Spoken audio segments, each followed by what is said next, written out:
Jadi meskipun Ya. kata-katanya gampang, tapi spellingnya tadi lancar banget, nggak sambil mikir-mikir. Jadi insya Allah teman-teman di sini udah siap, udah bener-bener mindful untuk mendengarkan dan mengikuti sesi acara kita hari ini. Kayak langsung aja aku persilakan pada Katia. Silakan Thank you, Kak. Ica. Ini hari ini Ica lagi baik banget nih, gampang banget kuisnya. Biasanya dia suka iseng loh.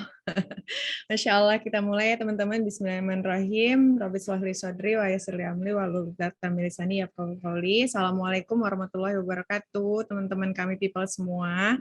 Alhamdulillah kita bisa berkumpul lagi setelah sekian lama kita libur kayaknya kami meet up online karena kemarin tuh beberapa kali kita mencoba untuk offline walaupun sangat terbatas banget, cuma 30 orang, kayaknya kurang seru banget ya gitu. Kita biasanya pengen yang rame-rame, ketemu teman-teman semua, tapi pada saat kejadiannya 30 orang aja itu deg-degannya Masya Allah banget gitu.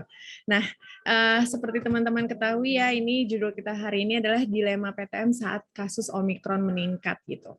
Di satu sisi mungkin Depdikbud itu mau anak-anak Indonesia itu harus sekolah lagi karena some of them say kita tuh udah di generasi anak-anak kita itu kayak lost generation gitu. Apa iya? Gitu. Atau sebagian mungkin berpikir ya ini dikembalikan lagi sebenarnya sebagai fungsi keluarga di mana keluarga itu adalah sekolah pertamanya anak-anak gitu. Dari bayi apalagi ibu ya, kalau kita di Muslim kita tahu madrasah pertama anak-anak adalah ibu gitu. Tapi sebenarnya kalau ibu-ibu sekalian gimana gitu ya, nanti kita akan diskusi karena Masya Allah ternyata maaf ya gangguan anak-anakku gini nih kalau di rumah. Ternyata apa namanya kasus itu kan terus meningkat gitu, nggak berturun, malah ada gelombang ketiga, gelombang berikutnya gitu. Walaupun ada imunisasi, tapi ada anak-anak yang lebih kecil di bawah 6 tahun yang belum ada ya vaksinnya gitu. Bahkan dengan segala rumors tentang vaksin ini gitu. Harus gimana sih sebenarnya kita menghadapi PTM ini gitu ya. Nah, sebelum aku mulai dengan Dokter Atila, kita tuh semua mau berbagi dulu nih, berbagi cerita. Karena aku juga sebenarnya belum dengar cerita full nih dari Mbak Irin. Kayaknya Mbak Irin sudah hadir kah? Kayaknya udah deh. Assalamualaikum. Salam. Hai. Sedetik aja. Halo semuanya, selamat pagi. Assalamualaikum. Ini biasa ya kalau di rumah tuh banyak banget Rame gitu. ya? Gangguannya, Bu. Iya, rame, apalagi hari Minggu kan ya, semua tuh jumbrek gitu di rumah. Iya, makanya aku juga mau terima kasih buat yang udah pada join, karena aku tahulah di rumah hari Minggu pagi pasti rusuh. Dan mungkin ya, ini alhamdulillah ya Rin, kita ini Masya Allah hujan, semoga berkah nih hari ini. Nah Rin, sebagaimana as you know ya, gue juga belum tahu loh cerita fullnya kejadian yang terjadi 2 minggu kemarin. Karena emang kita masih belum ngantor ya, Tia. Iya, kita belum balik lagi ke kantor, karena kayak ternyata di tim kita pun kayak satu kayak giliran, padahal kita nggak ketemu di kantor loh. Tapi ya qadarullah ya, kayaknya virus ini udah nggak bisa dihindari gitu. Jadi kayak ya udah kalau udah kena udah gimana nih gitu. Nah, Irin bagi cerita dikit dong, kemarin gimana kok tiba-tiba Ara kena, Bara, Asli. Sarah, Iya. waduh tiga-tiganya gitu. Sejujurnya aku tuh pas lagi nggak ada di Jakarta waktu itu kejadian. Jadi waktu itu kalau teman-teman di sini pada tahu juga, kami alhamdulillah buka cabang ke-21 di Solo. Nah, waktu itu aku dan beberapa tim kami tuh lagi jalan darat ke Solo gitu. Jalan darat pun salah satu upaya untuk apa ya, maksudnya supaya aku nanti pas pulang nggak bawa virus gitu. Tapi ya kadarullah ya, ternyata di rumah anak-anak kena dari sumber yang lainnya gitu. Nah, jadi aku waktu itu berangkat di hari Jumat, kalau nggak salah di hari Jumat aku berangkat. Hari Sabtu Sabtu malam itu tuh aku dapat kabar kalau salah satu suster di rumah ada yang positif gitu. Nah, padahal di rumah pun udah dijaga sedemikian rupa supaya suster-suster tuh nggak ada yang keluar, nggak ada yang kemana-mana gitu kan. Tapi ya kayaknya memang karena penularan Omikron ini lebih cepat dan lebih mudah, jadinya ya udahlah nggak tahu dari mana gitu. Akhirnya positif 1. Pada waktu itu aku udah akhirnya memutuskan oke deh ya udah diisolasi di tempat lain gitu, di rumah yang lain gitu kan. Pada saat udah diisolasi, ya harapannya anak-anak di rumah aman gitu. Tapi ternyata pada saat aku pulang itu hari Minggu malam, hari Seninnya aku tes ulang anak-anak. Dan ternyata 1 anak aja nih yang positif di awal, gitu kan. Tapi karena ya di situ kita udah mulai prokes, anak-anak tidur berjauhan gitu kan, udah pakai masker. Cuman memang pada waktu tidur, namanya juga anak-anak ya, pasti mungkin ada yang kebuka sedikit atau gimana gitu. Jadi akhirnya di 3 hari berikutnya tambah lagi 2 orang positif gitu, 2 anak positif. Iya. Nah terus karena waktu itu aku juga harus isoman karena dari luar kota, akhirnya papanya yang nemenin gitu. Papa yang nemenin, tidur pun anakku tuh tidur masih harus ditemenin dulu di awal, terus papanya ninggalin gitu sebenarnya setelah 2 jam kayak gitu kan. Tapi terus ya karena kebersamaan yang erat banget gitu juga kali ya. Jadi akhirnya suamiku juga positif deh. Gitu. Jadi ya gimana ya?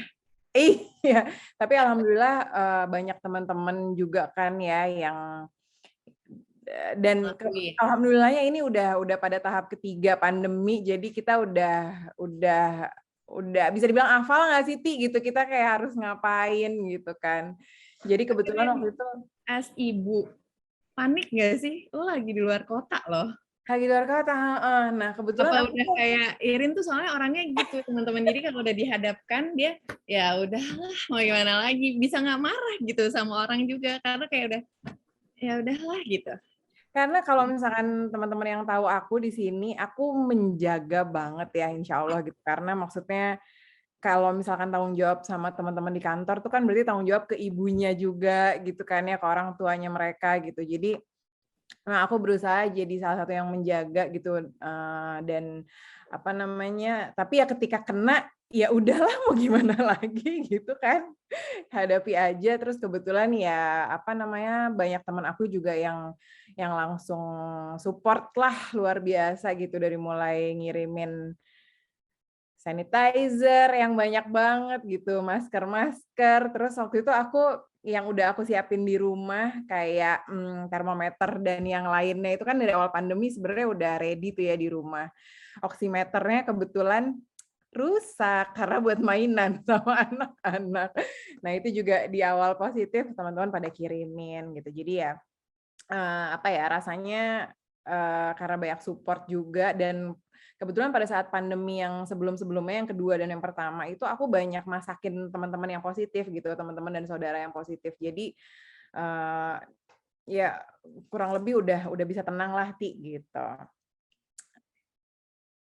Dan ada beberapa hal yang dokter tuh selalu bilang kalau misalkan gejala ringan, tidak bergejala ataupun gejala ringan, kemudian anak-anak itu masih aktif dan mau makan gitu kan, kemudian nafasnya masih terlihat normal gitu tuh. Ya. Iya, jadi alhamdulillah kemarin anak-anak pun gejalanya ringan, cuman kayak batuk pilek, jadi aku nggak terlalu panik dan gimana sih gitu.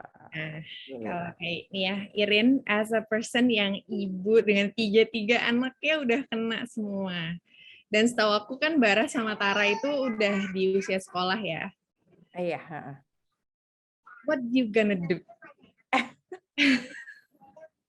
Apalagi Irin tuh termasuk yang waktu itu, lo masukin sekolah? Masukin gitu.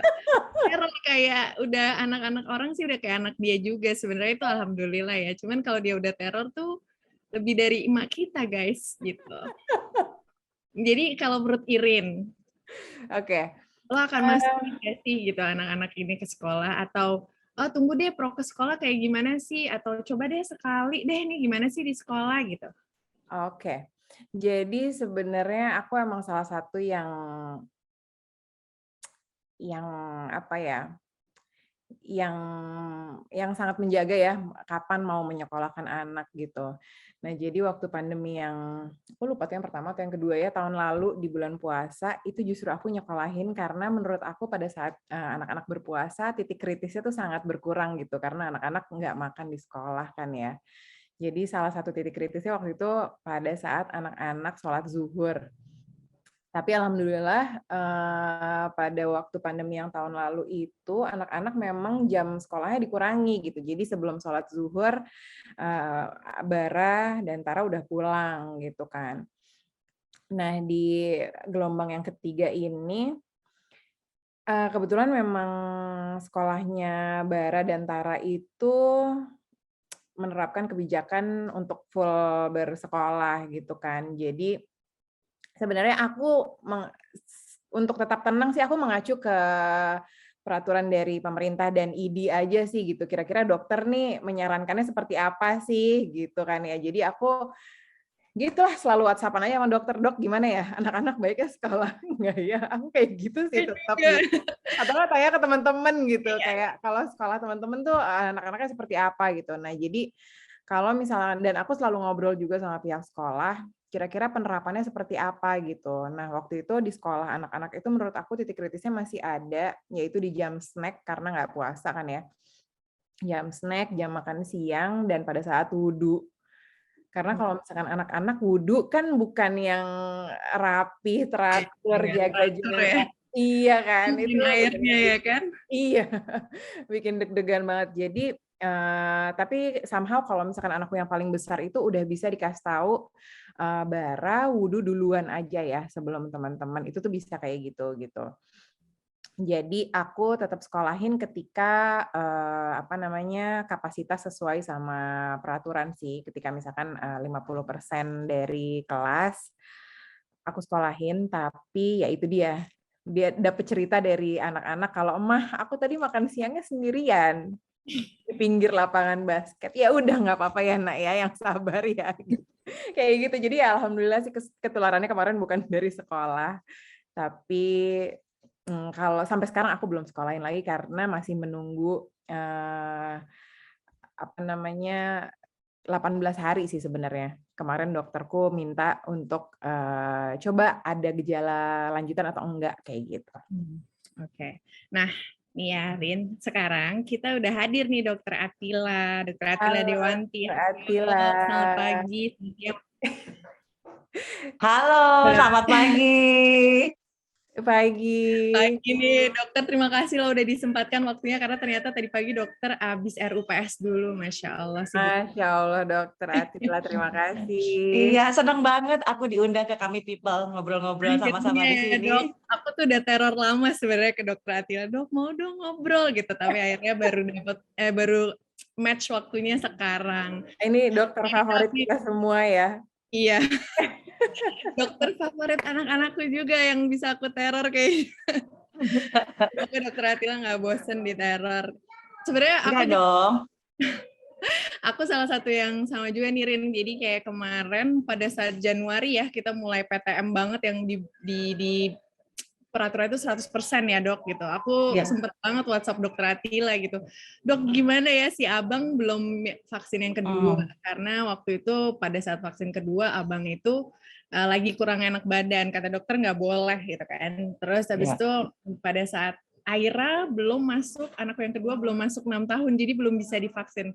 Terus aku bilang, Dok, sekolah nggak? Enggak. Dokter udah langsung gitu. Dokter Atila tuh biasanya very cheerful ya. Terus tiba-tiba Dokter Atila tegas tuh aku agak, oke, berarti kita nggak usah sekolah ya gitu. Karena papanya, papanya lebih kayak, aduh kasihan loh anak-anak gitu ya. Udah nggak sekolah lama. Mereka pasti butuh ya. Namanya anak-anak kan butuh juga untuk bertemu gitu. Nah, teman-teman Kami People, tuh lihat tuh, Dok. Hah? Halo Abang, kapan kita ke Sushi Teh lagi Bang? Ketemunya di Sushi Teh aja ya, Dok, nggak usah di rumah sakit ya. Nah, kita teman-teman tanpa lama-lama lagi ya. Ini karena ternyata dok kan kita tuh buka pendaftaran lewat G-Form. Ternyata tuh udah Ya. banyak banget pertanyaan di situ. So kayaknya better kita dengar penjelasan dari Dokter Apila langsung tanpa aku cerita panjang-panjang. Nanti setelah itu kita akan bacakan pertanyaan-pertanyaan yang sudah masuk ya dok. Karena emang ibu-ibu pada khawatir semua sini. Gitu. Oke. Oke. Mau share-nya langsung dari dokter ya? Iya, oke. Aku share ya. Mungkin aku juga nggak lama-lama share slide-nya. Mungkin lebih banyak tanya jawab biar puas ya kami people yang mau nanya apa aja. Ayo, aku udah luang buat kami people ya siang ini. Oke, thank you. Bismillah. Kita mulai ya. Ya. Apakah slide udah kelihatan? Sudah kelihatan dok. Sudah ya. Baik, Assalamualaikum warahmatullahi wabarakatuh. Selamat siang kami people. Nah, siang ini sesuai permintaan Tia, kita ngobrol bareng-bareng seputar COVID, gimana tentang sekolah, gimana tentang vaksin, dan sebagainya ya. Nah, jadi aku ambil judul menjaga kesehatan anak di era pandemi. Saya akan ngomong secepat mungkin supaya pertanyaan bisa lebih banyak ya. Tapi kalau nanti ada pertanyaan, tolong catat langsung kita tanya jawab ya.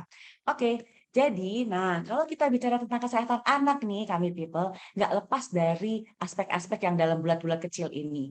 Pertama, jangan lupa ya, kasih nutrisi lengkap dan seimbang, pasti sudah tahu semua. Terus vaksinasi lengkap harus ya.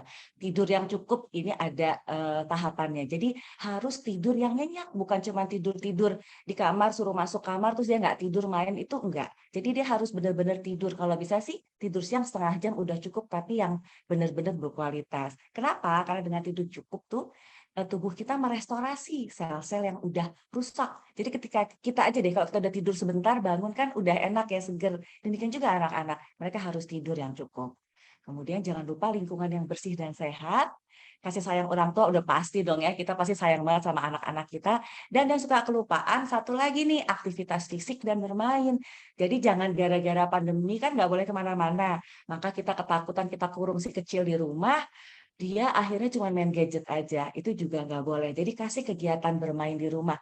Boleh nyuci mobil bareng papa, boleh nyapu-nyapu sama Mbak ART, silahkan. Pokoknya dia harus beraktivitas fisik minimal 30 menit. Juga kita-kita loh, kami people, kita-kita nih nggak boleh duduk-duduk aja, nonton drakor. Boleh nonton drakor, tapi jangan lama-lama, karena kita juga harus bergerak. Karena selama pandemi ini, 2 tahun ini, banyak sekali pasien-pasien aku yang tiba-tiba jadi gendut, berat badannya jadi naik gitu ya, mungkin kurang beraktivitas fisik, naik 1-2 kilo, it's okay. Tapi kalau berlebihan, ya nggak boleh kan, seperti yang kata Allah bilang, sesuatu yang berlebihan kan nggak boleh ya. Nah, jadi nih anak-anak harus kita bawa ke dokter. Nah, jadi di masa pandemi ini sejak mulai 2019 ya, kita dihantui oleh berbagai ketakutan ya, karena tiba-tiba ada sesuatu perilaku yang nggak pernah kita tahu tiba-tiba harus dilakukan oleh kita. Jadi kita harus di dalam rumah pakai masker, itu sesuatu adaptasi yang cukup sulit. Dan ternyata COVID ini gejalanya mirip banget sama penyakit-penyakit lain. Jadi sulit nih kita membedakan ini infeksi virus biasa apa COVID gitu ya. Jadi kami people harus tahu gejala-gejala itu biasanya cuma demam, kan, batuk pilek, diare. Ternyata pada anak demam sama diare aja itu udah bisa merupakan gejala COVID loh. Gitu ya. Tapi juga ada juga gejala virus lain seperti demam berdarah juga lagi banyak banget. Saya sedang merawat cukup banyak pasien demam berdarah di rumah sakit yang gejala awalnya juga panas, tapi orang tua udah deg-degan, aduh kayaknya kena COVID deh gitu ya. Atau rubella tuh lain lagi, dia tuh panas tapi beruntusan mukanya, badannya gitu ya. Nah, jadi kapan dong ke dokter? Nah, kalau ke dokter itu bisa bila demam nih. Jadi kalau kita demam, please jangan panik dulu kami people, kasih obat panas dulu. Kasih paracetamol ya. Paracetamol tuh nama dagangnya, boleh pilih apa aja silahkan. Paracetamol tuh nama generiknya. Jadi kami people boleh pilih apa aja nama dagangnya. Dosisnya ini 10 mg per kilogram berat badan. Jadi kalau si kecil misalnya ya berat badannya berapa? 15 kilo misalnya, berarti 15 kali 10 kan. Berarti dia membutuhkan 150 mg obatnya. Nah, gampangnya baca aja tuh di kemasan biasa itu 1 sendok makan dia 160 mg. Maka kalau berat badan 15 kilo dia butuh 1 sendok makan.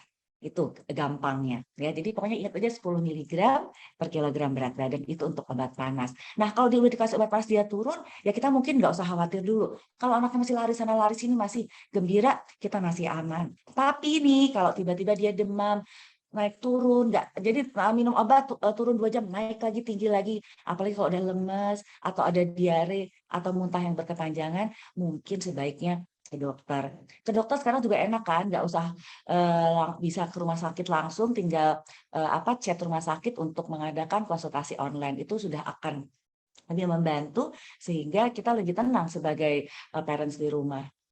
Ya, nah ini saya mau kasih lihat nih.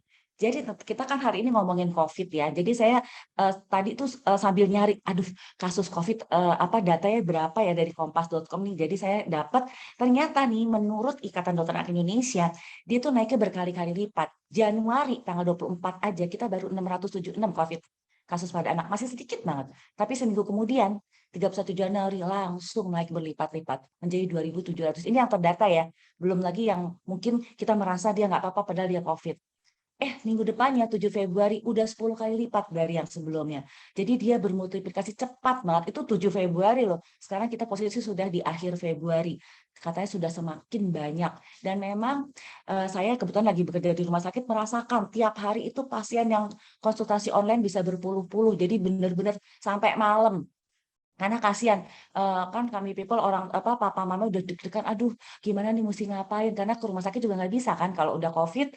Beberapa rumah sakit kan memang membatasi untuk tidak menerima COVID karena untuk menerima anak-anak yang sehat gitu. Nah, sekedar memberi insight untuk kami people bahwa gejala COVID itu ada 3 macam ya. Ada yang ringan, moderate, dan berat. Nah, yang ringan tuh apa ya? Biasanya dia cuma demam aja, sama suka ada pilek-pilek dikit, batuk, sama suka mengeluh nyeri nelan. Nah, kalau udah moderate, biasanya napasnya udah cepat nih.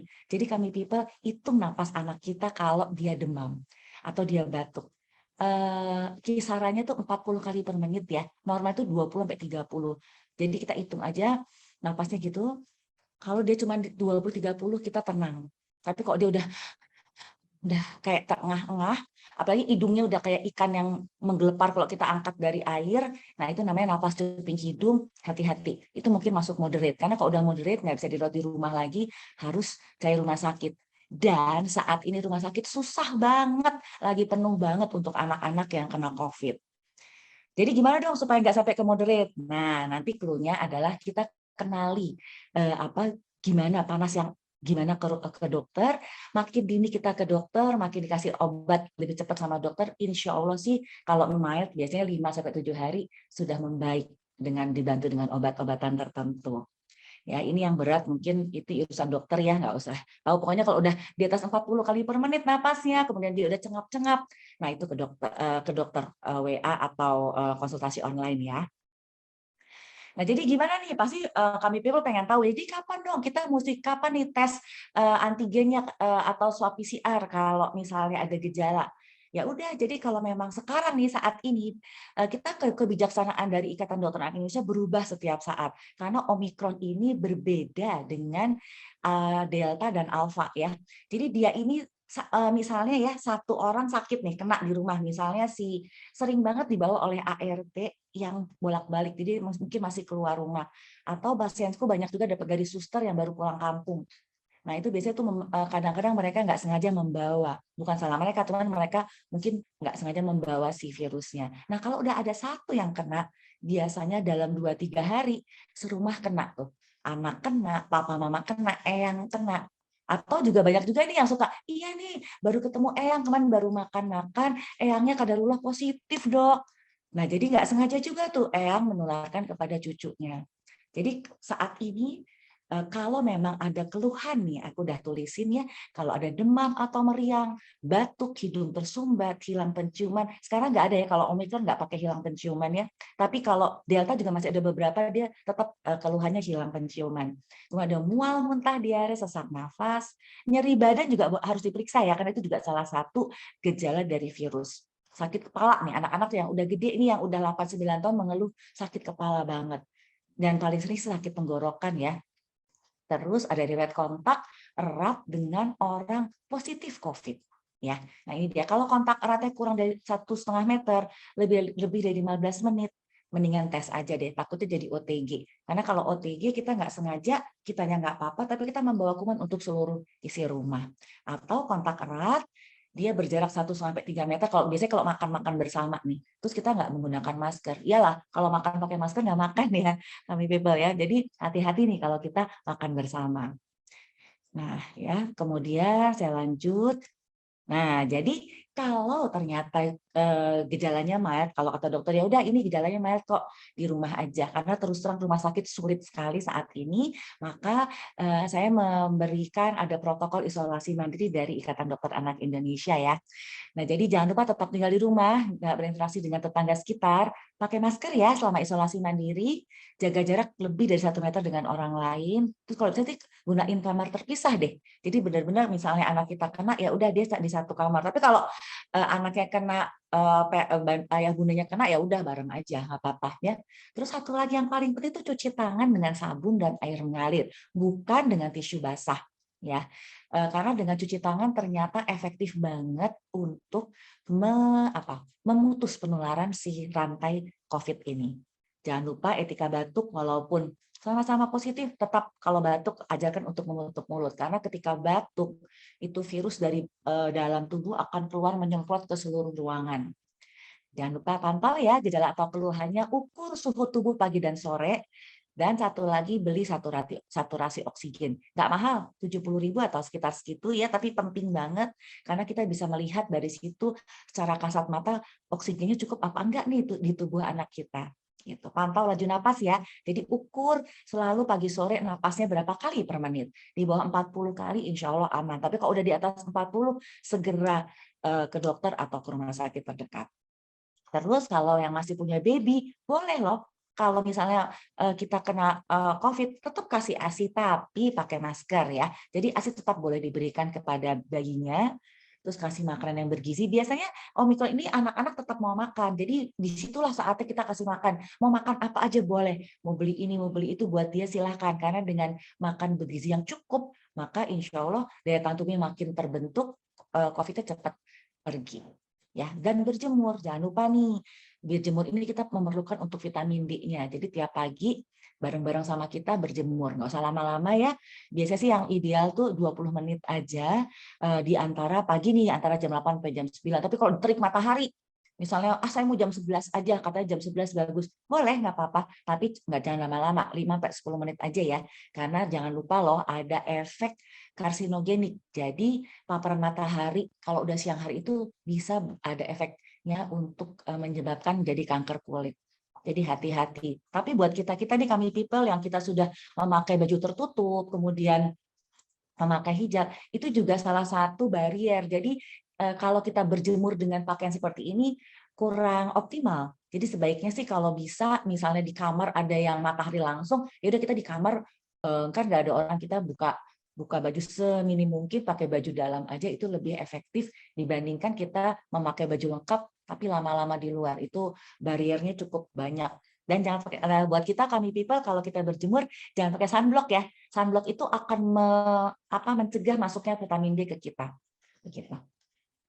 Oke, nah jadi gimana nih kalau kita udah isoman, kita harus tahu nih tanda bahaya apa kalau si kecil kita isoman bersama kita. Jadi hati-hati kami people, kalau dia tidur mulu, nggak aktif, dia diam aja atau kesadaran menurun, hati-hati ya. Terus terlihat sesak, yang tadi saya bilang napasnya lebih dari 40 kali per menit, saturasi oksigen di bawah 95, dan kejang. Jadi saya menerima beberapa pasien COVID itu dengan kejang. Jadi ibu udah telepon nangis-nangis karena panasnya cenderung tinggi banget Omikron ini. Jadi datang udah telepon, "Dok, anak saya kejang, nggak bisa diterima di mana-mana." Itu ada tuh kejadian 5 hari yang lalu. Kemudian jadi hati-hati, pokoknya begitu hangat dan udah ada pilek-pilek, sekarang sih kayaknya sih udah ke arah COVID nih kalau minggu-minggu terakhir ini. Ya, terus hati-hati juga kalau dia nggak mau makan minum atau matanya cekung, artinya dia dehidrasi.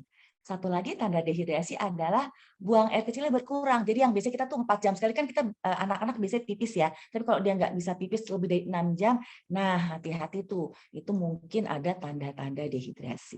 Jadi kalau udah ada tanda-tanda ini, segera menuju rumah sakit terdekat atau minimal telekonsultasi sama dokternya ya. Nah, sekarang gimana nih kalau vaksinasi di masa pandemi? Ngerti sih, memang saat ini kan udah 2 tahun kita nggak bisa ya keluar rumah ke mall aja takut, apalagi ke rumah sakit ya. Tapi ingat nih kami people, vaksinasi itu adalah salah satu ikhtiar dari kita untuk mencegah anak-anak kita tertular dari penyakit yang berbahaya. Jadi banyak nih penyakit-penyakit berbahaya yang sudah bisa dicegah dengan vaksinasi.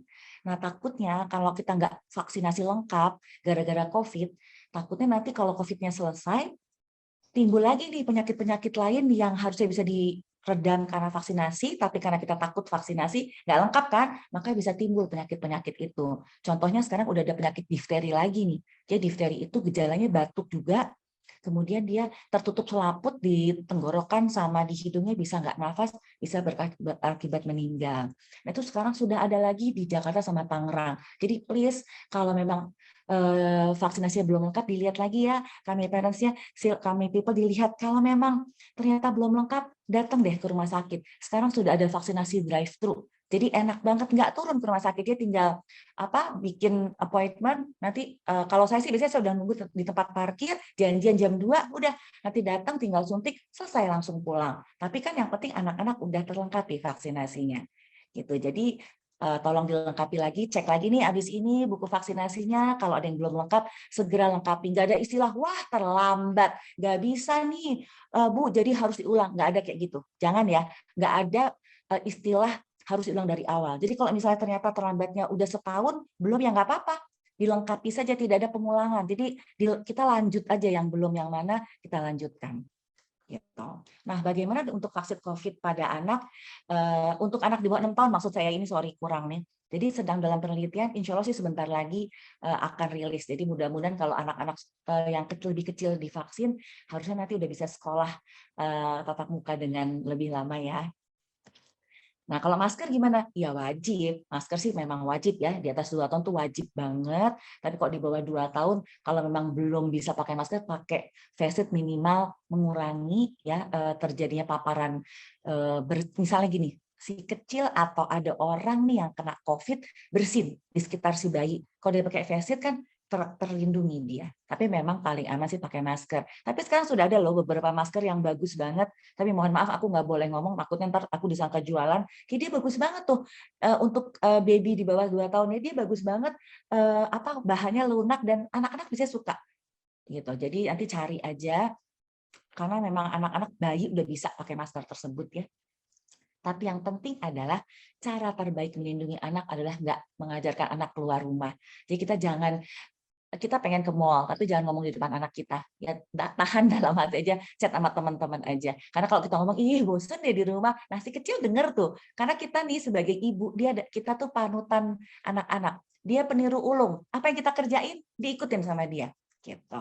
Dan hindari kerumunan, hindari berkumpul dengan orang yang nggak serumah, terutama kalau indoor dan nggak bermasker ya. Misalnya makan-makan. Jadi banyak banget kasusnya ini karena makan-makan biasanya.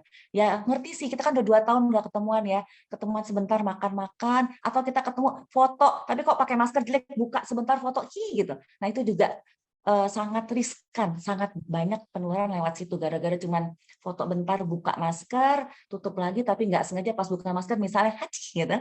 Nah kita OTG, kita nggak sengaja menularkan kepada orang lain. Nah sekarang kita ngomong tentang sekolah ya. Kapan masuk sekolah? Saat ini tunggu lagi rekomendasi IDAI ya, karena di Indonesia ini infeksi tuh masih tinggi dan masyarakat kita tuh sebagian belum patuh gitu loh. Jadi ada juga yang udah tahu positif masih jalan. Ada tuh pasienku kemarin, dia positif pas telekonsul sama aku tadi malam di kejadian. Baru telekonsul sama aku, dia lagi di mall. Aku bilang, loh bukannya positif? Iya, tapi aku harus beli makanan. Dalam hatiku, lah kan bisa GoFood ya, bisa Grab gitu. Makanya aduh ya Allah, itu kan aku bilang itu kan nularin yang lain, kasihan gitu. Jadi karena beberapa gelintir masyarakat kita masih belum patuh, jadi masuk sekolah saat ini kembali di rumah dulu kalau untuk saya sarankan sesuai dengan dari Ikatan Dokter Anak Indonesia ya. Kenapa gitu? Nah, saya udah cari nih semalam dan dapat dari Harvard ya, bahwa gimana sih sebetulnya yang ideal untuk classroom kalau anak-anak masuk sekolah. Jadi inilah setting yang sebetulnya paling ideal dari Harvard untuk classroom. di kelas, di sekolah. Jadi jangan lupa ketika masuk pakai masker, cuci tangan, beri jarak antar individu sebesar mungkin. Jadi maksudnya itu gini, kalau satu kelas misalnya 20 anak, ya sekarang jadi 10 anak, dikurangi setengahnya, atau kalau bisa seperempatnya. Jadi kalau bisa sih antara anak dan satu dan lainnya paling ideal 2 meter. Ya. Terus pisahkan siswa antar kelas dengan sistem bubble. Maksudnya gini, jadi kelas 1 misalnya masuk dulu nih, nanti 1 jam lagi baru yang kelas 2. Jadi jangan bareng-bareng. Ya, terus kalau bisa, kalau sekolahnya memang ada halaman yang luas banget, lebih baik di sana. Karena ketika di halaman terbuka, COVID akan menguap seperti asap.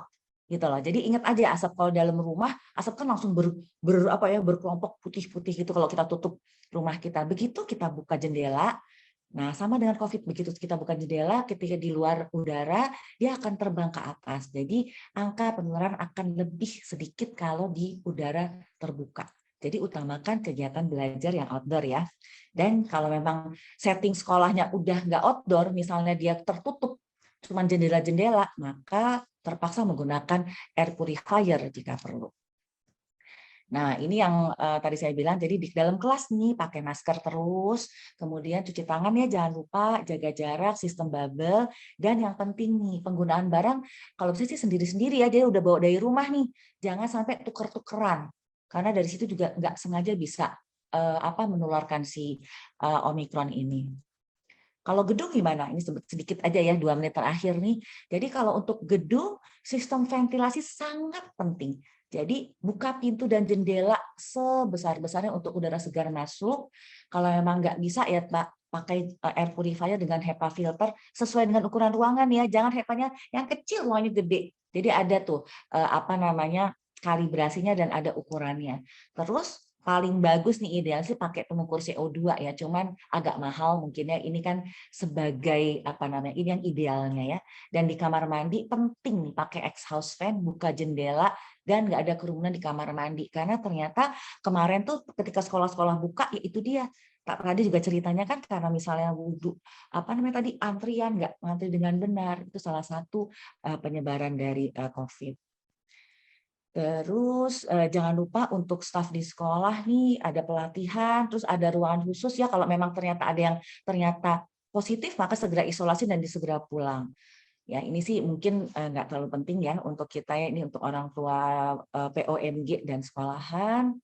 Nah ini juga jangan lupa bikin schedule ya, jadi ini juga yang paling penting. Jadi buat jadwal kedatangan dan penjemputan siswa sesuai dengan kelas. Ini yang sering terjadi. Jadi sekarang ini udah bagus banget, udah pakai masker, udah nggak ada kerumunan, kelasnya udah sedikit, tapi nggak terlupa nih pas jam pulang sekolah bareng. Jadi mereka nunggu bareng, udah gitu kan lama nih nunggu supir karena antri. Anak-anak buka masker untuk minum. Temannya datang juga buka masker untuk minum, ngobrol. Nah, di situ bisa terjadi penularan dari si virus COVID ini. Pastikan jam makan anak membawa makan sendiri ya, duduk berjarak. Kalau bisa sih udah di outdoor ya udah paling penting. Tapi saya udah suka bilang nih sama pasien-pasien, kalau emang terpaksa, udah kepengen banget dok, oke. Kalau cuma sejam 2 jam boleh nggak usah buka masker. Kalau bisa nggak usah minum juga aja, ajak aja berpuasa kita bilang. Saya sudah bilang kita coba puasa ya 2 jam di sekolah supaya nggak nularin teman-teman yang lain. Biasanya efektif tuh. Ya. Oke, ini healthy activities di sekolah, tetap sediakan jam istirahat ya. Boleh dia bermain di indoor, tapi paling penting sih di outdoor dengan jadwal yang berbeda antara kelas dengan menjaga kebersihan alat. Kelas olahraga di outdoor, dan kalau ada kelas menyanyi nih untuk anak-anak yang ada aktivitas menyanyi, ini resiko tinggi karena dia nyanyi, keluarkan suaranya. Nah, kalau bisa sih kegiatan nyanyinya pindah di outdoor, jangan di dalam kelas lagi. Ya. Nah, yang paling penting diperhatikan adalah tingkat penularan di masyarakat ini masih tinggi. Ventilasi dan sirkulasi udara ya, kami people ya, tolong ini yang paling penting. Karena ventilasi dan sirkulasi udara ini yang paling bagus adalah terbuka sehingga virusnya keluar. Tapi kalau dia tertutup, ya itu dia, mungkin harus menggunakan HEPA. Kebiasaan hidup bersih sehat anak kita harus mencontohkan selalu cuci tangan. Oh ya satu lagi, cuci tangannya bukan pakai tisu basah ya. Cuci tangannya itu dengan air mengalir, paling bagus di bawah keran. Jadi dia airnya cuci tangan dan menggunakan sabun lamanya 20 detik, cuma Anak-anak kan begitu cuma lari sebentar, kabur. Harus 20 detik. Jadi supaya anak-anak nyaman, harus nyanyi happy birthday aja. Happy birthday to you gitu ya. Dan cuci tangannya gini ya kami people ya. Tangan telapak tangan, punggung tangan, sela-sela jari. Jangan lupa. Bukan cuma ininya aja, tapi sela-sela jari itu juga penting. Jangan sampai lupa. Dan lingkungan yang bersih tentunya ya.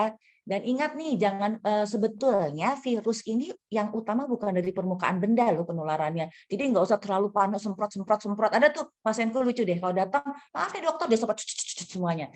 Boleh-boleh aja sih, tapi sebetulnya dia tidak lewat situ penularan virus utamanya. Sebetulnya dari tangan yang kotor, megang-megang gitu.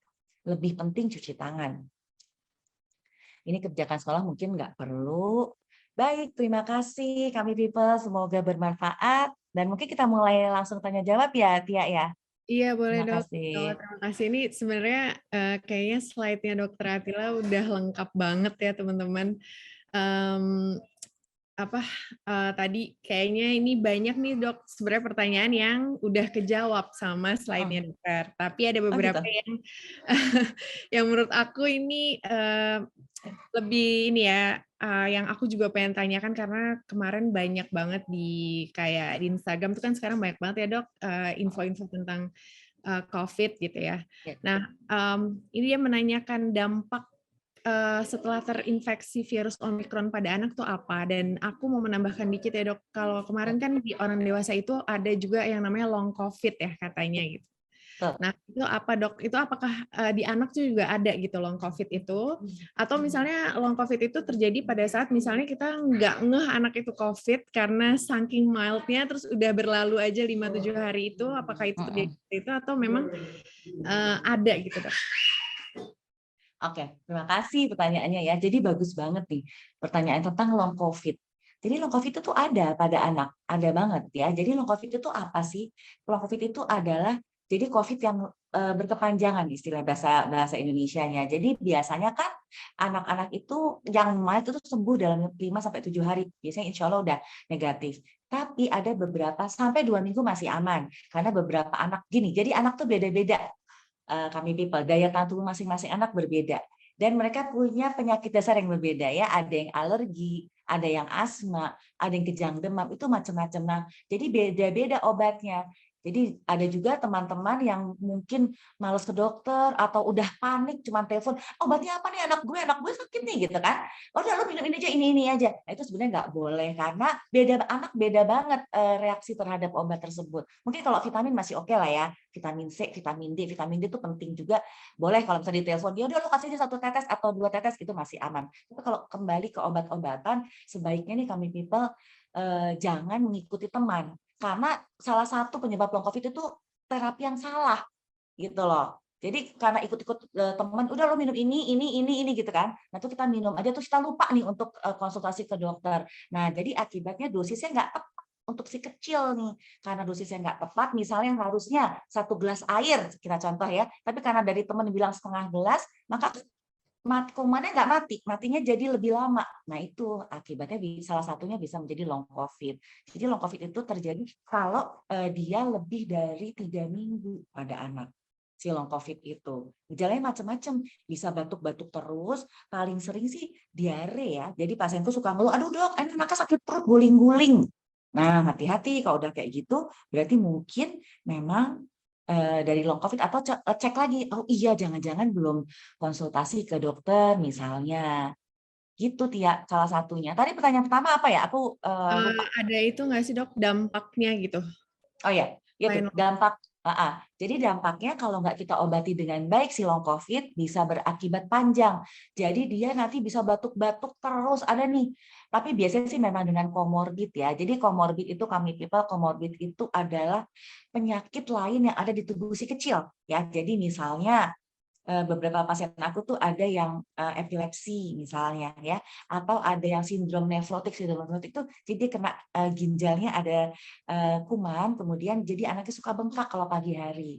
Nah itu beda-beda tuh. Nah jadi kalau untuk anak-anak yang seperti itu atau mempunyai penyakit jantung bawaan, nah itu harus diterapi dengan tepat dan benar. Karena kalau enggak bisa menjadi berkepanjangan dan efeknya bisa panjang, Tia. Bisa batuk pilek bisa sebulan, ada yang sampai 3 bulan. Terus anaknya jadi ada yang kurus karena batuk terus. Batuknya tuh biasanya kalau habis COVID ya biasanya panjang dan nggak berhenti-berhenti. Jadi karena batuknya keseringan, maka dia jadi nggak mau makan. Nah, karena nggak mau makan, maka dia menjadi kurus karena asupannya kurang. Gitu. Nah, nih Dok, tadi menyambung dokter bilang komorbid ya. Ini ada yang nanya, kalau alergi itu sebenarnya masuk komorbid nggak sih Dok? Gitu. Masuk tapi komorbid ringan ya. Jadi biasanya nggak dianggap. Jadi komorbid itu macam-macam banget. Jadi komorbid itu biasanya salah satunya alergi, tapi dia komorbid ringan. Jadi komorbid itu berbeda-beda. Ada yang berat kayak penyakit jantung bawaan atau misalnya epilepsi. Jadi dia membutuhkan obat yang diminum terus-menerus. Jadi hati-hati. Tapi alergi itu kan bisa merupakan cikal bakal dari asma loh, ya kan? Jadi hati-hati nih kalau anak kita alergi, lebih waspada kalau si kecil misalnya amit-amit terkena COVID, karena biasanya dia akan lebih lama penyembuhannya karena ada basic alergi dalam tubuhnya. Jadi tadi balik lagi ya ke yang dokter jelasin pertama, kalau memang udah curiga nih anaknya udah demam, udah ada batuk dan semuanya itu, mendingan langsung telekonsultasi tadi ya Dok, kalau misalnya mau cepet dulu atau ke rumah sakit langsung gitu ya untuk dicek. Jadi nanti penanganannya benar dan terhindar deh yang namanya long COVID dan efek-efek samping lainnya ya Dok. Ya, nih Dok, lihat ada di sebelah tuh. Sayang, aduh anak-anakku lucu banget. Nah Dok, pertanyaan selanjutnya, nih ada yang nanya, oke aku nanya yang berkaitan dengan, nah ini tadi ada yang nanya juga Dok, dia baru 3 minggu lalu nih anaknya kena COVID karena selepas liburan di luar juga, anaknya baru umur 2 tahun. Nah, kalau udah selesai COVID gitu Dok, anak udah sembuh, apakah iya dia itu imun terhadap virus tersebut? Terus dokternya menyarankan untuk vaksin influenza, karena mungkin masih di bawah 2 tahun ya Dok. Apakah jadi vaksin influenza ini efektif nggak sih Dok sebenarnya gitu? Dan ini ada nyambung juga, pemberian vitamin tambahan apa yang untuk pencegahan kalau anak-anak tuh yang di bawah usia 6 tahun untuk ikut PTM gitu Dok? Baik, oke jadi pertanyaan pertama dulu ya. Jadi vaksin influenza nih efektif nggak gitu kan pertanyaannya ya. Nah jadi sebetulnya vaksin itu untuk penyakitnya gitu. Jadi misalnya vaksin COVID ya untuk penyakit COVID, vaksin influenza untuk influenza. Tapi karena di bawah 6 tahun belum ada untuk vaksin COVID dan gejala awal itu seperti influenza kan, demam, batuk pilek, maka efektif juga kita memberikan vaksin influenza kepada si kecil. Tapi bukan untuk COVID-nya loh. Jadi untuk mencegah terjadinya batuk pilek dan demamnya itu. Gitu. Jadi memang para dokter di Ikatan Dokter Anak Indonesia menyarankan untuk memberikan vaksin influenza. Cukup 1 kali dalam setahun, jadi setahun sekali. Tapi harus diulang. Karena misalnya nih, tahun lalu kita dapatnya bulan Januari. Berarti tahun ini Januari harus diulang. Sekarang kan udah bulan Februari. Nah sekarang kita udah nggak punya kekebalan nih kalau belum sempat vaksinasi nih, maka saat ini kita belum punya kekebalan gitu. Jadi pertanyaannya apakah efektif? Efektif. Jadi berikan saja vaksin influenza pada anak-anak di bawah 6 tahun kalau memang belum dapat. Karena namanya juga kita ikhtiar kan. Yang penting kan kita mencegah anak kita dari berbagai penyakit. Kemudian apa suplementasi untuk anak-anak? Nah, untuk anak-anak dari bayi baru lahir pun vitamin D itu penting banget. Kenapa? Karena dalam tubuh kita tuh punya reseptor namanya yang kami people. Reseptor tuh jadi tubuh kita tuh punya apa ya template yang jadi kalau masuk kuman dia akan melawan gitu. Nah, dengan tambahan vitamin D ternyata reseptor itu jadi lebih kuat untuk menangkal kuman-kuman yang masuk. Maka itu sudah kesepakatan di seluruh dunia dan dari IDAI juga bahwa boleh loh kasih vitamin D dari bayi, nggak apa-apa. Dosisnya 400 IU namanya, IU. Ya, tapi kalau gimana kalau mau PTM, berarti anak-anak udah besar kan? Nah, biasanya di atas 1-3 tahun sudah boleh diberikan di atas 400, yaitu 600 IU. Nah, jadi pertanyaannya tadi boleh nggak pakai vitamin? Boleh, saat ini boleh. Ya, tapi kalau sebelum COVID mah kalau anaknya makannya banyak, minum susunya oke, kayaknya vitamin nggak perlu. Tapi saat ini kan kita nggak tahu nih, dia sekolah temennya fit banget apa enggak, jangan-jangan dia OTG, jangan-jangan misalnya papa mamanya baru dari luar negeri, dari mana, dari bertugas bawa kuman, Kita juga nggak tahu kan. Nah, jadi berikan saja saat ini untuk anak-anak itu vitamin C dan vitamin D. Dosisnya yang tadi itu. Ya. Yang paling penting C dan D itu ya dok. Kalau yang tetes itu oke nggak sih dok? Aku ngasih tetes. Yang tetes itu vitamin D. Oke banget, betul. Jadi satu tetes itu kan 400 IU.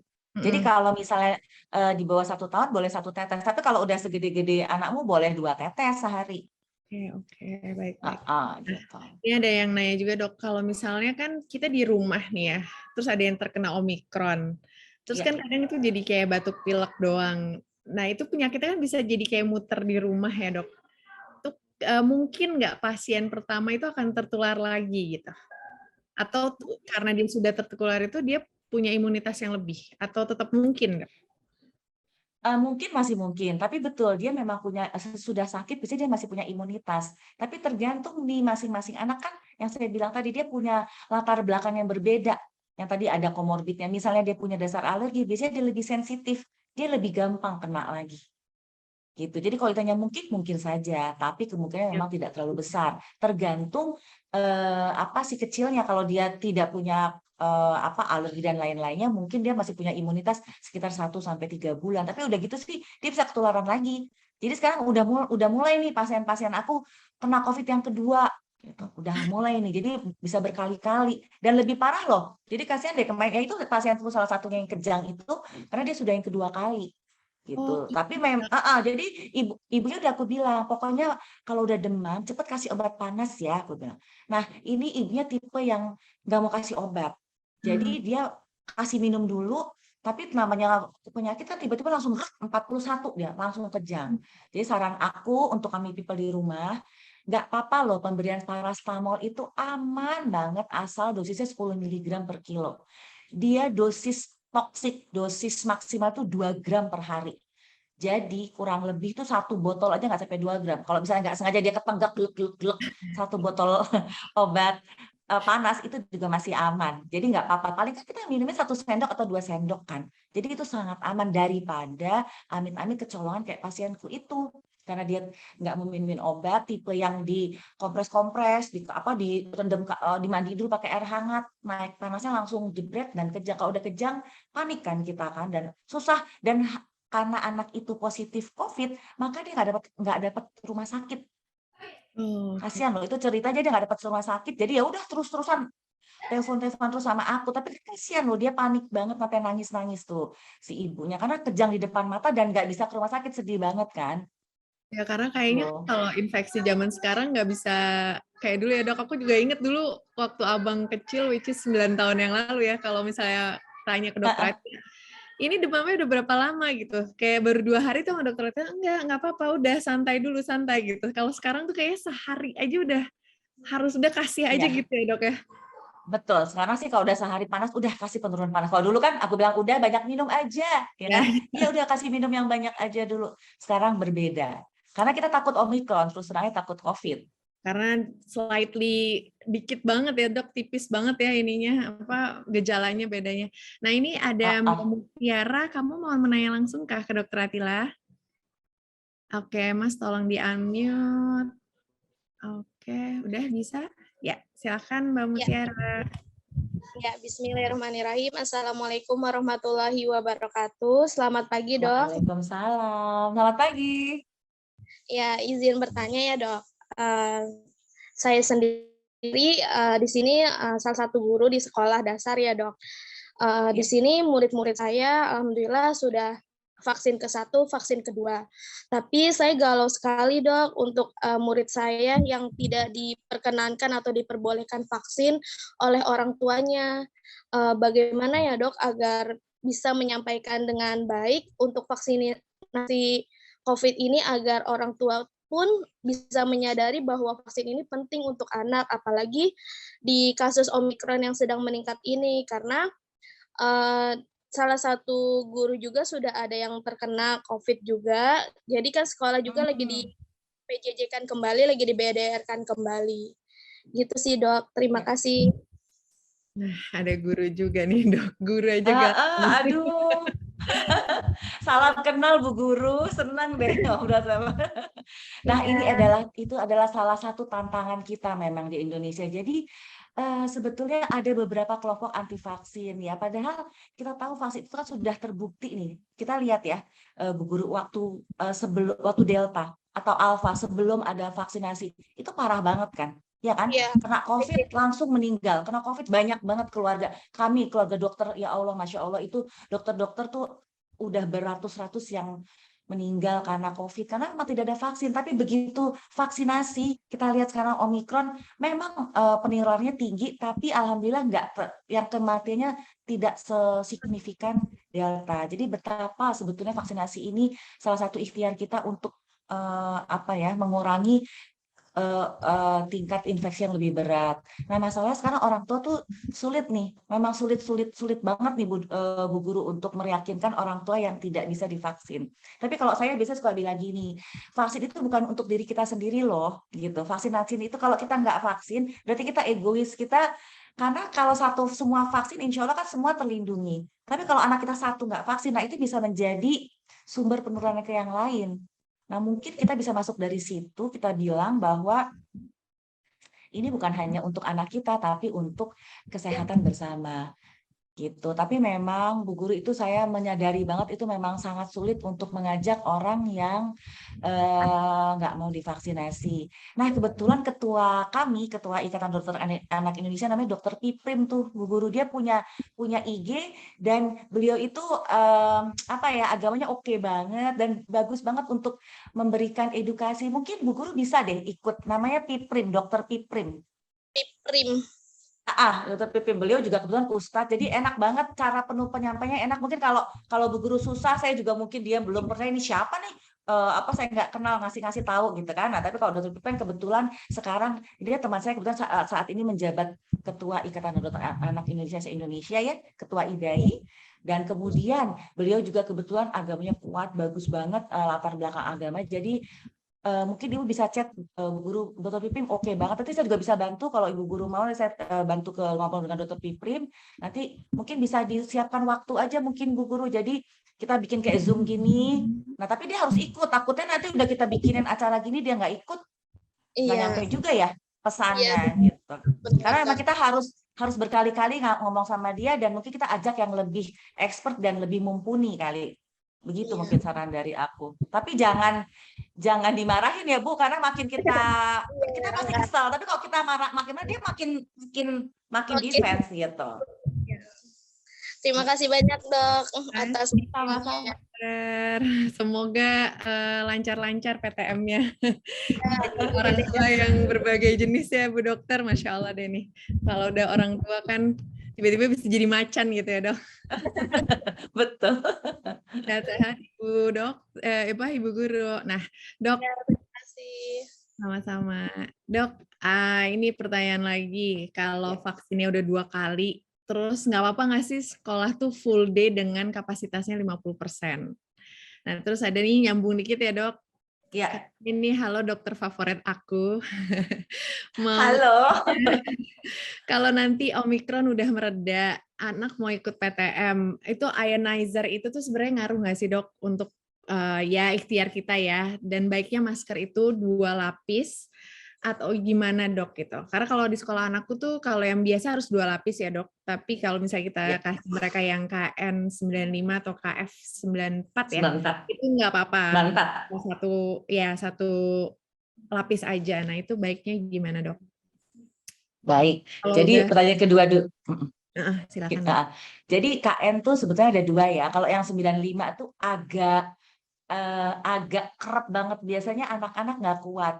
Kalau kami dokter udah terpaksa harus pakai KN95 yang benar-benar kayak anjing menggonggong itu. Lama-lama kok dipakai, alhamdulillah nggak apa-apa kok. Ya, cuman kalau anak-anak mungkin pakai KN94 aja udah cukup. 1 aja, tapi pilih yang pas banget.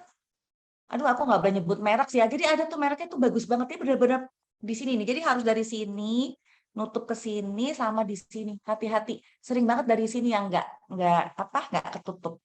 Gitu. Jadi kalau memang yakin dia KN94 dan dia cukup menutup dengan baik, hanya 1 lapis aja. Nggak usah 2 lapis. Tapi kalau pakai yang Apa tuh yang suka melorot-melorot? Ya betul, 2 lapis. Ya, itu pertanyaan kedua. Yang pertanyaan pertama apa Tia? Lupa. Tadi kalau misalnya udah vaksin 2 kali, dok, Oh ya, kondisi sekolahnya full day tapi kapasitasnya 50% dari sekolahnya. ya, sebetulnya begini, sebetulnya kami sebelum Omikron datang sudah rapat terus-menerus nih, karena memang nggak baik juga untuk anak-anak 2 tahun loh, dia di rumah tidak bersosialisasi ya. Anak-anak tuh penting sekali bersosialisasi bersama teman-teman. Jadi belajar ngantri istilahnya ya. Ngantri itu salah satu budaya yang penting dan kadang-kadang terlupakan ya. Kita lihat deh kalau ini kalau orang yang kurang terpencil tuh kalau kita lagi udah ngantri bagus tuh dia seenaknya masuk gitu. Nah itu kan nggak bagus, nggak boleh gitu ya. Nah jadi sebetulnya sudah dipikirkan oleh IDAI untuk sekolah masuk boleh PTM. Syaratnya itu salah satunya memang sudah harus vaksin full lengkap. Dan syaratnya sekolah harus sedikit, betul 50%. Dan kedua lagi nggak boleh lama-lama.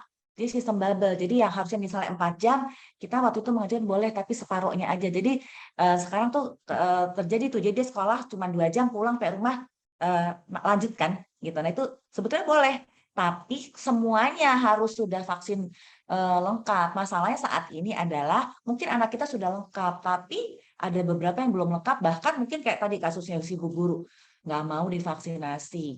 Nah, karena kalau nggak mau divaksinasi, secara nggak langsung anak itu bisa menjadi penyebab penularan.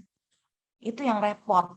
Jadi jawabannya sih boleh-boleh aja, tapi harus lengkap semuanya. Kalau cuman kayak yang ini misalnya kayak muridnya Bu Guru tadi misalnya 2 aja nggak vaksin, kita satu kelas cuman ber-8 misalnya. Berarti kan udah seperberapa tuh? 2/8, 1/4, 25% ya. Jadi cukup berbahaya ya. Tapi saat ini nih karena Omikron lagi merajalela, mungkin sebulan ini dulu deh. Di rumah dulu deh. Ya, insya Allah kalau semuanya lengkap kan harusnya sih bulan depan kalau perhitungan harusnya sudah mulai turun nih. Kalau misalnya kita semua melakukan prokes dengan baik, diharapkan bulan Maret udah lebih reda, lebih turun. Gitu.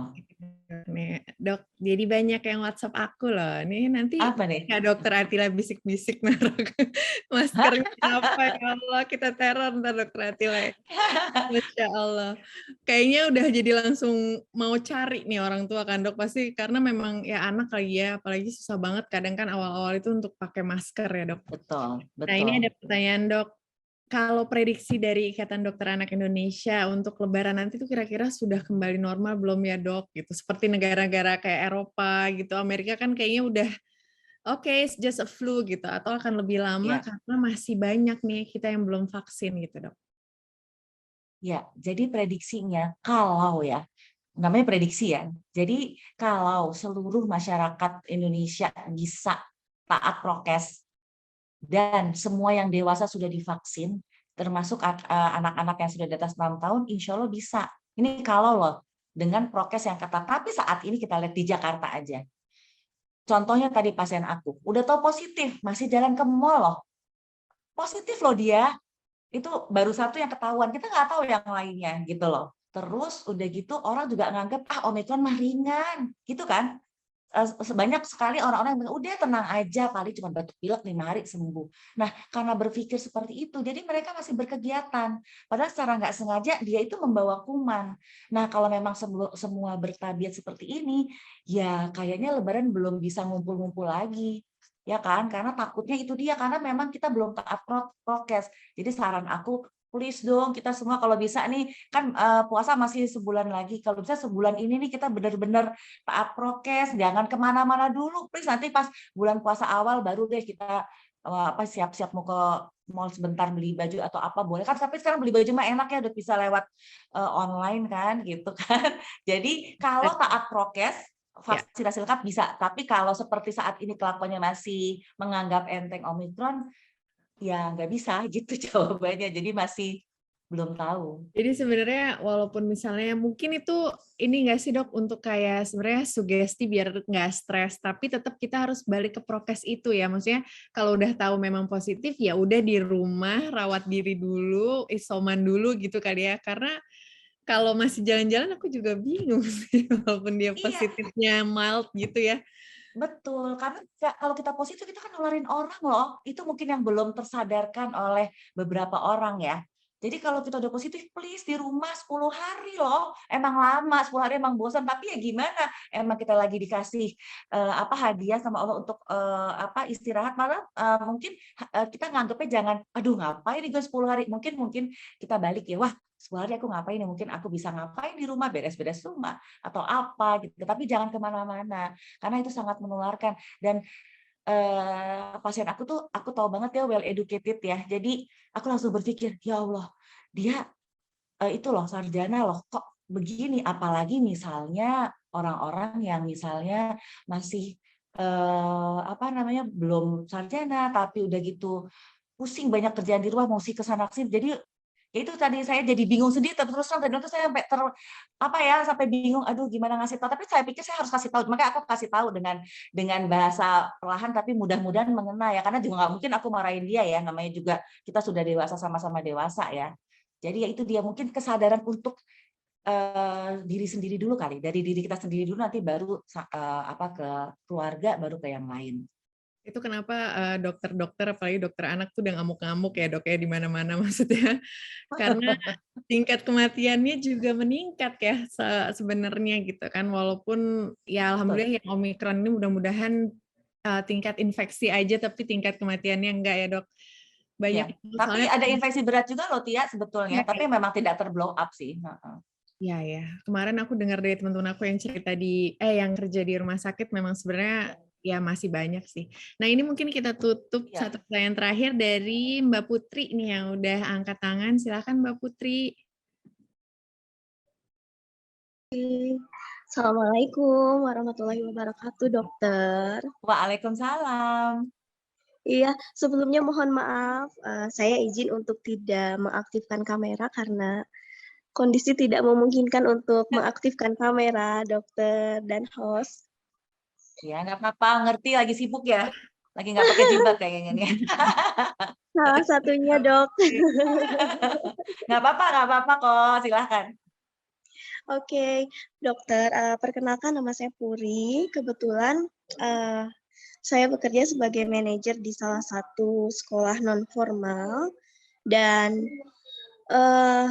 untuk bulan ini terus terang agak polemik menghadapi permintaan dari customers, di mana sebagian besar orang tua dan juga peserta dari sekolah kami tetap menginginkan pertemuan tatap muka untuk beberapa program seperti itu, dan kami memaksimalkan protokol kesehatan untuk pertemuan tatap muka, antara lain kapasitas ruangan hanya 50%, kemudian tidak pakai AC, kemudian alhamdulillah semua tutor kami sudah vaksin, sebagian besar malah sudah vaksinasi booster. Kemudian setelah itu masker, semuanya wajib pakai masker, guru-guru wajib pakai masker jenis KN95, KF94. Kalau misalnya pakai masker medis harus double seperti itu. Dan jangan lupa cuci tangan juga sebelum masuk kelas. Nah, menurut pendapat dokter, kira-kira dengan protokol tersebut apakah sudah cukup aman atau kiranya ada saran lain dari dokter supaya lebih percaya diri gitu untuk memenuhi keinginan customers seperti itu, dok.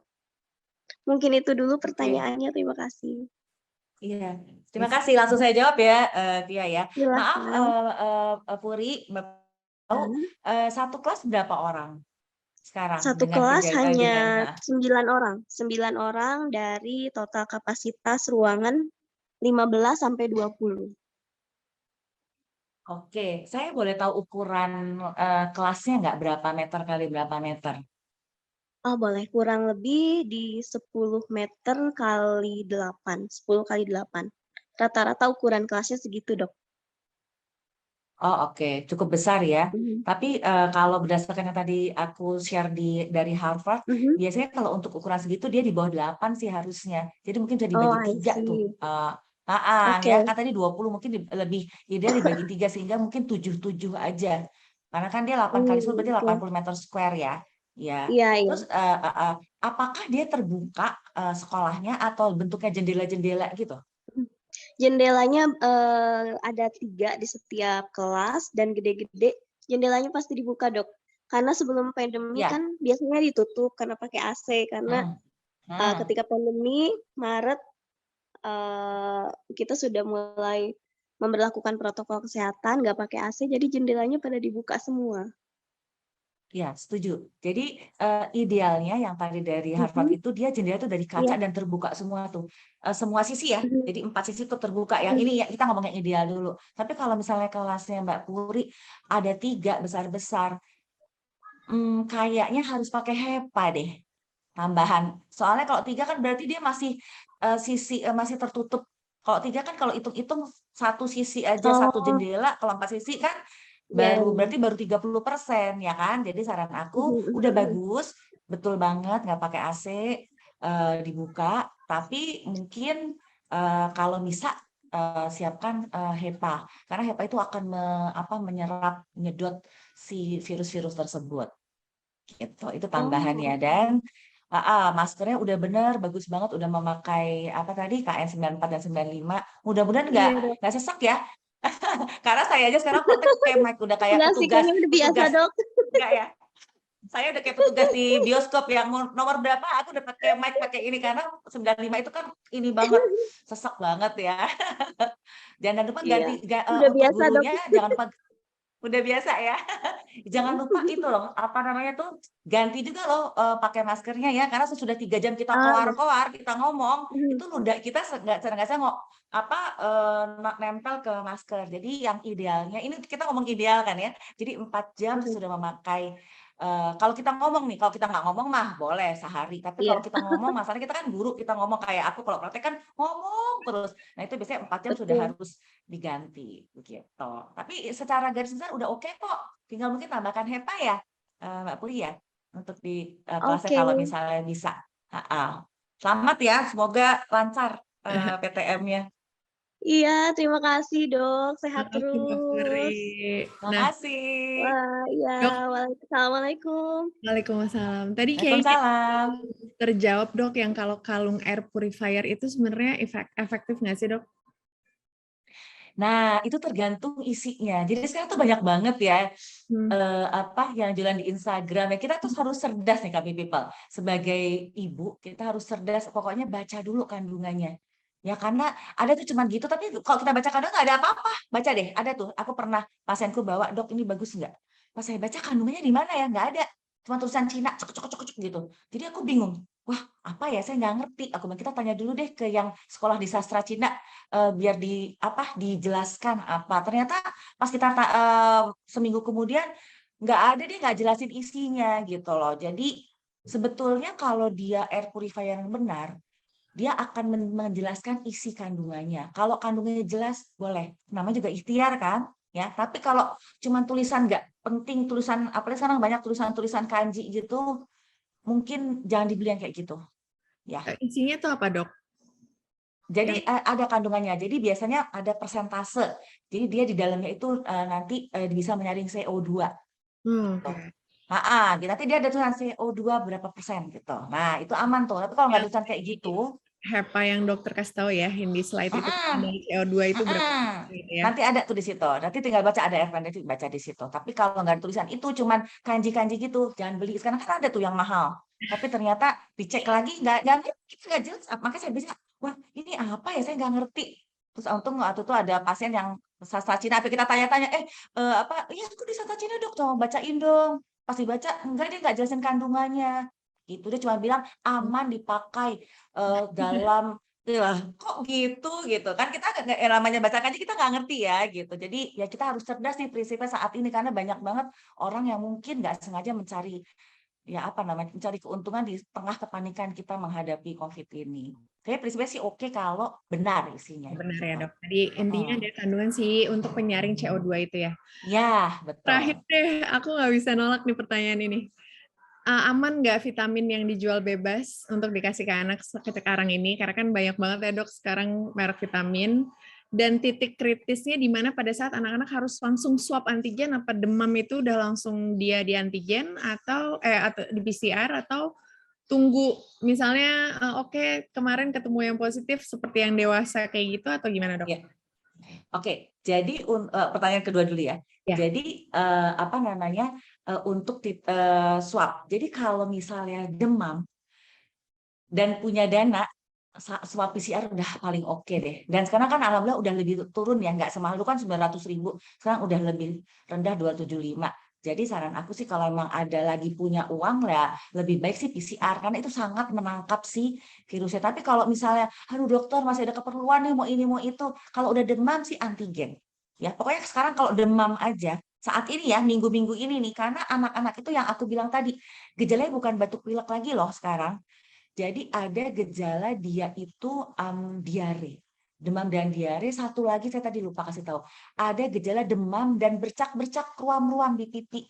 Jadi orang tua bilang dia suka alergi, Dok. Kalau alergi suka merah-merah. Aku bilang kalau anak alergi nggak pakai demam. Jadi kalau bedanya itu, kalau anak alergi ya udah keluar ruam-ruam habis makan salmon misalnya atau habis makan udang dia merah, tapi nggak pakai demam. Jadi tenang. Tapi begitu anak kita, misalnya memang anak alergi kemudian dia keluar ruam-ruam dan ada demam, nah kita harus wajib curiga. Jangan-jangan dia kena. Jadi kami people di rumah nggak usah terlalu panik, tapi kita tetap waspada. Karena makin dini kita tahu dia positif COVID, segera telepon dokternya, minum obat 5 hari, insya Allah sembuh, nggak jadi long COVID. Tapi kalau kita tunda, aduh kayaknya bukan deh, kayaknya dia alergi deh, kayaknya dia ini deh. Nah itu makin mundur-mundur kita bisa menyebabkan dia delay diagnosis, ya itu dia takutnya menjadi berkepanjangan.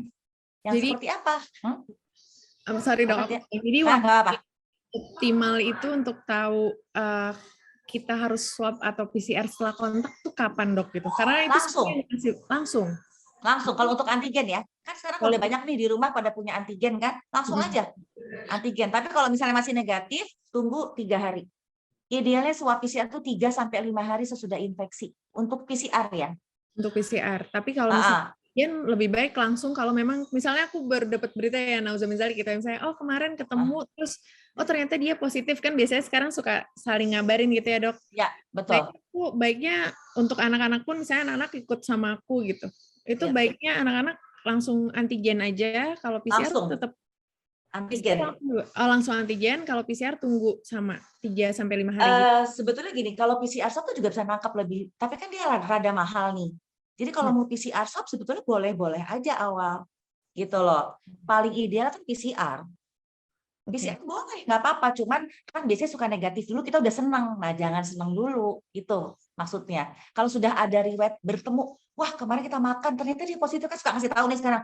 Ya Allah, Kak Dorol, aku kena COVID gitu kan. Pasti ayo kalian pada cek gitu. Nah, mungkin pertama karena kita lagi panik, boleh antigen dulu. Tapi kalau mau PCR, silahkan. Tapi bukan berarti ketika negatif, kita negatif loh. Gitu loh. Jadi 3 hari lagi diulang. Jadi saran aku supaya nggak buang-buang uang antigen dulu. Habis antigen 3 hari kemudian kalau negatif langsung PCR swab. Tapi kalau udah demam boleh langsung PCR aja sekalian. Tuh, karena bisa udah ketangkep. Nah tadi dok terakhir kalau vitamin sebenarnya aman nggak sih dok tanpa vitamin aku beli aja gitu tanpa konsultasi gitu? Iya, boleh-boleh aja tapi dengan tanda kutip. Jangan sembarangan vitamin ya. Jadi sekarang ada nih yang jual multivitamin. Pokoknya kita harus cerdas deh kami people ya. Tanya udah ditelaku kan ada nih sekarang yang jualan lewat teman-teman. Ini bagus loh, katanya bisa ini. Nah, kata siapa? Kan dia bilang katanya. Tanya kata siapa? Pertanyaan pertama. Terus minta mana penelitiannya. Jadi paling bagus nih kami people, kita sebagai ibu, kita pilih vitamin itu sudah dilakukan penelitian minimal 1000 anak. Nah, itu pasti aman. Tapi kalau baru udah diteliti kok, berapa penelitian 30 orang? Jangan. Berarti itu baru mulai gitu. Vitamin apa sebaiknya sih nggak usah ketakutan juga ya, nggak usah beli multivitamin macam-macam. Saat ini nih yang paling aman dan paling baik langsung bisa beli bebas di apotek adalah vitamin C dan D dan sebetulnya zinc. Tapi zinc tuh beberapa anak nggak enak karena rada bau ya. Jadi zinc tuh sebetulnya bagus tapi kalau nggak mau nggak apa-apa. Tapi vitamin C dan vitamin D. Dan sekarang sudah ada nih vitamin C gabung sama zinc. Jadi enak kan, cuman dikit minumnya, cuma 2 macam. Gitu. Cuman mohon maaf karena emang saya nggak boleh ngomong nama ya. Sebenarnya aku pengen banget, cuma nggak ada hubungan juga sama si pabrik obat itu ya. Jadi pokoknya nanti cari aja ke apotek, cari vitamin C yang sudah gabung dengan zinc, itu enak rasanya, dan vitamin D udah itu 2 aja, nggak usah pakai vitamin lain, nggak usah, udah paling Yang cukup paling penting 2 vitamin itu D. aja ya dok. Dan dia sudah terbukti insya Allah ampuh untuk meningkatkan daya tahan tubuh kita. Jadi nggak usah berlebihan juga ya. Di rumah kami people nggak usah, waduh udah deh beli segala macam vitamin, nggak juga, nggak gitu. Yang penting makan yang bergizi, minum cukup, tidur cukup, sama vitaminnya 2 itu aja. Oke, ya teman-teman, karena udah azan juga ya teman-teman kami people. Nah ini kalau ada yang nanya dosis-dosis, tadi Dokter Atila juga udah jelasin ya teman-teman. Mohon maaf, mungkin nanti kita akan ada sesi berikutnya sama Dokter Atila atau telekonsultasi langsung sama Dokter Atila. Boleh, kita bikin lagi. Nah, kalau aku bisa simpulkan, tadi balik lagi harus anak-anak itu dioptimalkan kesehatannya dengan vaksinasi, makanan yang sehat, kasih sayang orang tua juga penting karena kasih sayang itu mentransfer energi positif ya dok. Terus jangan lupa aktivitas fisik walaupun masih di dalam rumah aja, dan cara terbaik untuk menghindarkan anak-anak dari terinfeksi adalah tetap di rumah, nggak kemana-mana, kasih vitamin, kasih makanan yang baik gitu ya. Nah kalau untuk ke sekolah, tunggu referensi dari Ikatan Dokter Anak Indonesia. Insya Allah kalau kita taat prokes dan semua sudah vaksin, kita bisa secepatnya kembali beraktivitas secara normal. Dan balik lagi ya teman-teman, setiap sekolah itu punya kebijakan masing-masing, karena seperti aku dan temanku beda kebijakan, ya beda lagi, nanti dramanya di setiap sekolah pasti ada, tapi gimana kita aja sebagai orang tua dan konsultasi dengan pihak-pihak terkait, jadi orang tua pasti punya pilihan kok. Kayak kemarin dok, di sekolah anak-anak udah buka, tiba-tiba baru masuk 2 hari, blast lagi pengumuman dari sekolah, oke sekolah 1 kali 24 jam tutup, tahu-tahu diperpanjang lagi 5 kali 24 jam, sampai hari ini belum sekolah. Jadi ya tiap sekolah punya kebijakan masing-masing yang insya Allah akan menentukan orang tuanya, dan konsultasi aja sama dokter anak kami people masing-masing gitu. Insya Allah ikhtiar, usaha, ntar minta dilindungin sama Allah gitu. Terima kasih banyak Dokter Atila, Irin, terima kasih banyak, kami people semua terima kasih banyak. Mohon maaf atas kekurangannya, Dokter Atila maaf kalau kurang-kurang, aku bengong dengan tadi presentasinya udah lengkap banget sebenarnya. Mudah-mudahan teman-teman juga merasakan manfaat yang sama dengan aku. Sebelumnya kita mau foto dulu ya Cak, sebelum tutup ya. Oke, Dokter Atila kita foto dulu ya. Teman-teman yang memungkinkan untuk kameranya, silahkan. Makasih juga, aku udah diajak, senang deh ngobrol-ngobrol sama kami people. Akhirnya kesampaian. Yuk Ica, kami untuk bantu screenshot ya, untuk bantu fotonya ya. Aku bantu untuk aba-aba ya, teman-teman. Ini kita mulai dari page yang pertama. Ini ada 3 page ya. Oke, page yang pertama siap ya. Yang belum buka videonya boleh dibuka dulu. Oke, kita mulai ya. 1, 2, 3. Oke, next ke page yang kedua. Oke, kayaknya yang di page 2 sedikit yang buka.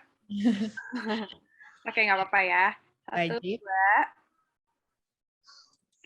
Oke, terakhir. Page 3 ya. Oke, terima kasih teman-teman. Terima kasih dokter. Terima kasih Dokter Atila. Terima kasih. Senang banget bisa ngobrol, senang banget banyak dapat ilmu. Mudah-mudahan teman-teman kami people juga merasakan manfaat yang sama. Aku mewakili tim hari ini juga mohon maaf lahir batin atas segala kekurangannya. Insya Allah kita akan ketemu di acara kami meet up lainnya. Mudah-mudahan udah bisa offline nanti. Ayo kita taat prokes dan vaksin, nggak usah takut, insya Allah itu sebuah ikhtiar.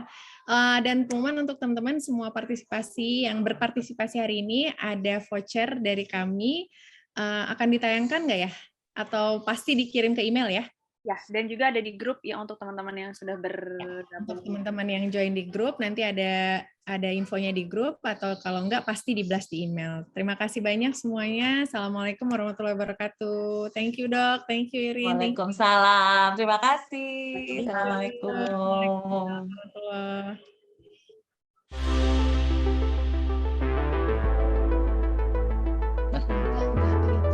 Udah boleh.